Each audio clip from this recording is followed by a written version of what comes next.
No, I'm just kidding. Just kidding. Hi. All right, so I'm here with Shelly. Shelly, how old are you? I'm 35 years old. Are you originally from Arizona? Yes. What part of AZ? Glendale. And what's your current situation right now? I'm homeless on the street. Yep, have been for a while. How long have you been homeless? Since I was 17. Since you were 17? Yep. Yep. How did you end up homeless at 17? I ran away from my grandparents' house after my mom passed away. Yep, got in with the wrong crowd and started. So you started running with the wrong crowd yep. and just ended up out here in the streets? Yep, place to place, yeah.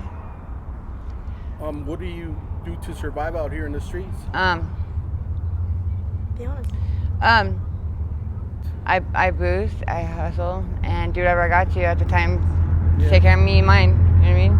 Yeah. No one, I don't even married. I ain't with nobody. No man's out here sweeping me off my feet, taking care of me. You know what I mean? So I gotta do what I gotta do to survive. It's freaking crazy out here. You know what I mean? It's nothing nice. How dangerous is it out here? I think it's anywhere and that's in with the same period. It's dangerous no matter where you're at. You know what I mean? That's how I feel. You know what I mean? So it don't matter exactly where you're at. If you're in Arizona, Texas, Tucson, it don't matter. It's everywhere. You know what I mean? Yeah. So. How bad are the substances out here in this side of town? It's like, I wouldn't say on a level bad, because like there's way worse. Like this is just like normal to us. You know what I mean? Yeah. This is nothing. Yeah. It's not. It's bad. You know what I mean? It's all bad, but it's not anywhere. It's not different than anywhere else I've been. Really. You know what I mean? It's still the same. When you first became homeless, what part of town were you in? I was on 67th Avenue in Bell Road, and then I ran away to 35th Avenue in Bell. Yeah. And so yeah, basically on Bell Road on the north side. Is there a big homeless population in that side? I don't really, no, not really. I see a few people here and there, but there's like no people like living in tents or like, you know what I mean, like camping anywhere, you know. I haven't been there for a while though, but that's my home, like my neighborhood where I grew up all my life. But it's not bad over there.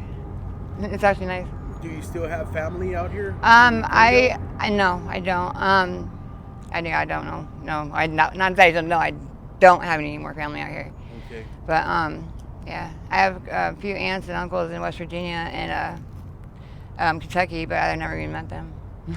You never met them? No. So you don't even have contact with them? No, not no more since my grandma and my mom died. No. Do you have any kids or anything? I have 6 kids, and I don't have custody of them, and that's a long story. That one of my children I was able to keep for 4 years, and this lady Shelly, also her name's Shelly. She befriended me and took me in her house when my mom died. My actual mom died, and she was there to help me. And I ended up pregnant. And she's like, "Well, Shell, what do you want to do?" And I'm like, "I want to be a mom. I want to have a chance of being a mom." You know what I mean? Because I know in my heart I could be a good mom, and that's what I want to do. And this lady freaking had ulterior motives and other things in her mind that she was aiming to do, and it wasn't to help us. You know what I mean? She thought she was going to get paid through the state to get my daughter from me and bash my name at CPS, but it backfired because she's not related to us, and so we all lost her in court. Yeah, so she just totally But I have 5 other kids. They're well taken care of. They were adopted. My first son was adopted by my aunt who couldn't have kids, and then my twin boys are adopted out through an adoption agency, but they're together. And the same people who adopted my twin boys adopted my first daughter. Also, so 3 of them are together, and then my 4th son is another aunt, and then my last daughter is through an adoption agency. Yeah, so I have a lot of kids. I think I'm meant to make kids for everybody else. So they're doing good right now? Yeah, they're all healthy and happy. Praise God. Huh? Are they fully grown? Yeah, except for my youngest, is Harmony. She's 1 year old. Okay. Yeah, she's my baby girl. Yeah, they're all healthy and happy, praise God, you know what I mean? So what's the ages of your other kids? My other kids? Okay, my first son is 15. My twin boys are 11. My 4th son is 8. And then my daughter is 10. And then my last one is 1. Okay, so they're still pretty young. Yeah. Do they're not adults yet? yet. See them? My youngest daughter, the people that adopted her actually are very, very nice. They're very sweet people, and they love my daughter. They were sending me letters, and this lady that helped me meet them to adopt my daughter, she sees me on the street sometimes, and she'll call me and she'll be like, Shelly, to come over to her car, and she sometimes she'll hand me this photo album of my pictures of my daughters, updated about how she's doing and everything, and they'll write me a letter on like each month of how she's been doing, and they'll give me gift cards to like Walmart and stuff and like snacks. They're really cool people, and they want me in her life and everything, but I don't want her to see me the way I am right now. Yeah. You know what I mean? So she's healthy, happy, and I couldn't be more happy and thankful. You know what I mean? So. Have you ever been sober? I have. Yeah, I have. Honestly, I've never really completed a program. Yeah. I was close, so I did 14 days in Bamberg House, and it's a 30-day program, but as soon as I saw that unlocked door, I'm like, oh, okay, gotta go. You know what I mean? I don't know why, but I think I'm getting closer. I actually just got out of Copper Springs the other day, and I learned a lot in there, and I grew up a lot in there, and I can tell that it was in myself without anybody even telling me. You know what I mean? Like, and I'm very thankful that I had that experience, because it's just been really rough lately, and I think that was like a break from God. You know what I mean? For telling me, you know what I mean, just it's gonna be okay, and keep trying not to give up. So you went there and checked. Yeah, I was just in there for a week and a day. yeah, I tried it. You know what I mean? So it gave me time to have a clear mind, and I rested a lot and met some really good people and got some really good numbers for like meetings and stuff like that. And this lady said she'll sponsor me whenever I call her and I'm ready. And so I think I'm getting closer. I think I'm almost done with it. You know what I mean? Yeah. But it's been rough, and it's like I said, it's been nothing nice. You know what I mean? But. So what's one of the worst experiences you had out here being homeless? Not out here on this side of town? Yeah. On this side? Or just in general, and like yeah. my whole life. Fuck. You probably have a lot of them.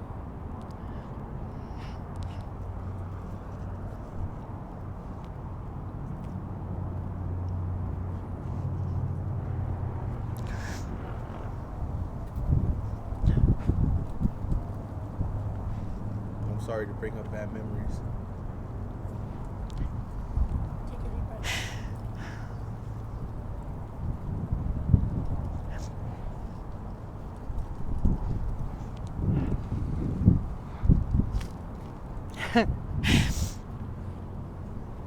Sorry. It's okay.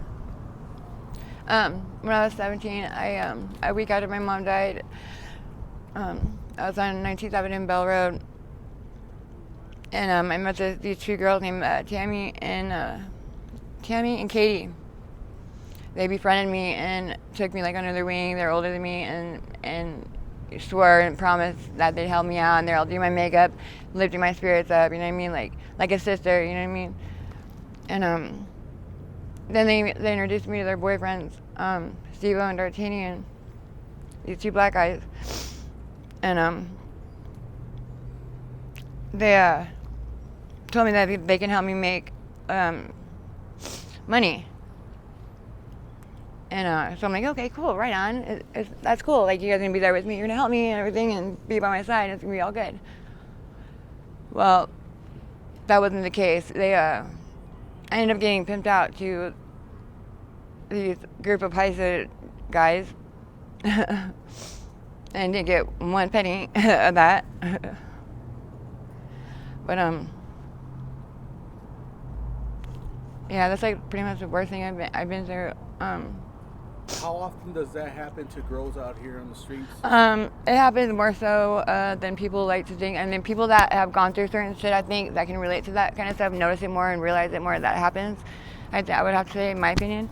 But I don't like really see it. It's not like really here, like around the corner where I'm at, like, or where I go. You know what I mean? But I hear about it in different places.